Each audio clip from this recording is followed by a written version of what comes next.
What's up, guys? My name is Eric. I go by Sobermtg. I'm a recovering cocaine and alcoholic addict, and I just like to share a lot about Magic the Gathering and my take on things. And one of the things I did is I just opened up a box of Foundation Jumpstarts.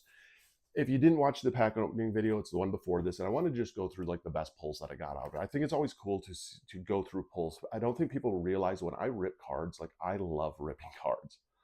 I go through them, I sleeve them, I read each one, like I look like it's a process for me because I really truly enjoy this game. And that's the one thing I don't think that sometimes people get and understand. So I want to kind of go through some of the rare cards that I pulled aside. I always, it's hard for me when I say like the most valuable cards because money does play, let's say, a factor in it. This was probably financially like the worst Jumpstart booster box I ever bought. This is by far the worst Jumpstart booster box I ever bought. But it was fun. But let's face it, we all look at value to kind of try and grade of like how good was a box or what have you. And so I want to go through though also on the playability. I mean, if you're new here, hit the like and follow button. Comment your experience down below ripping Jumpstart. If you didn't know, the big thing about Jumpstarts is because I know I get a lot of heat and slack sometimes for sharing about Jumpstarts and opening them.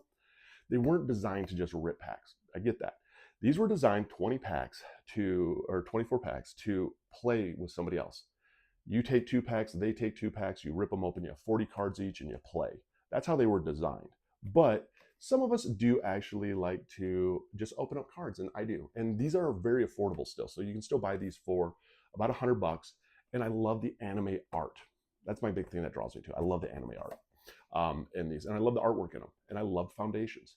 And you can get some pretty cool cards in foundations. So I'm going to show you what we got in here. And you let me know what you think. Let me know what you think of this set. I loved foundations. I thought they did a phenomenal job with it. And unfortunately with foundations, this is the last in Universes Beyond set that's having Jumpstart. Everything else is going to be Universes Beyond. Let's get to these pulls. These are 2 common honorable mentions that I really wanted to just share with. If you do get the opportunity to get these, I think they're definitely worth it. Creeping Bloodsucker for any vampire deck or any deck that you need damage dealt is huge. Just because it's a 2 cost at the beginning of your upkeep. It deals 1 damage to each opponent and you gain life equal that way. So it can set off a lot of different triggers. This right here is great also for an artifact deck.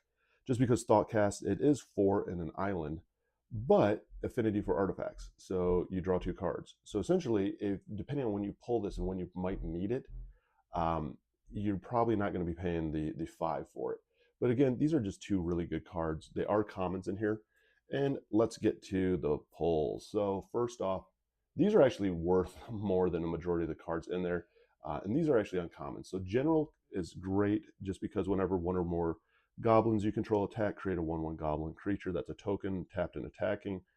And then you also have the benefit of whenever another creature you control enters, he also deals 1 damage. This is just a great card for aggro decks, a great card for goblin decks. I mean, just a solid card. And then a must-have, I got 2 of these for any elf deck out there. Elves you control have whenever a creature becomes tapped during your turn, untap it and put a +1/+1 counter on it.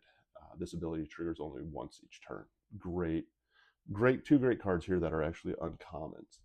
And now we get to these, the cards you've all been waiting for. So these were the most expensive rares I actually pulled, 2 of them.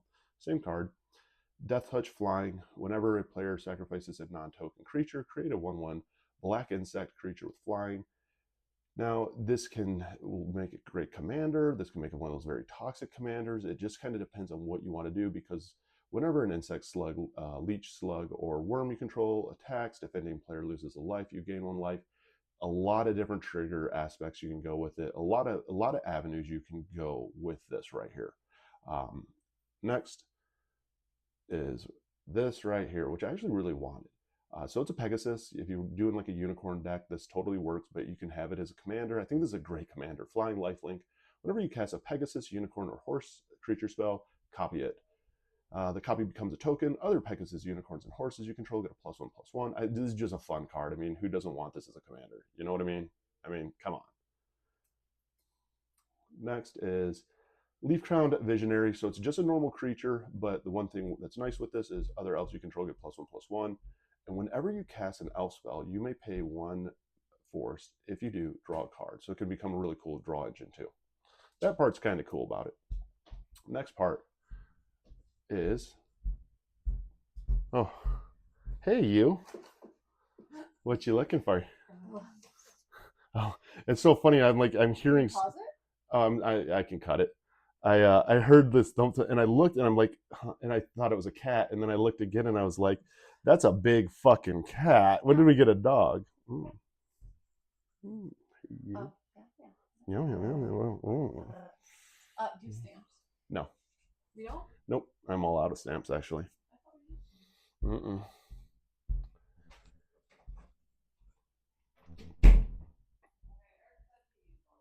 Next is Padim, Council of Innovation. This is a cool card too. Great for when it comes to artifact decks, just because artifacts you control have hexproof, which is great, especially if you're doing like an Urza deck. At the beginning of your upkeep, if you control an artifact with the highest mana value or tied for the highest mana value, draw a card. So a great little draw engine. Last one, Angels. Flying, when another angel or cleric you control enters, gain life equal to that creature's toughness.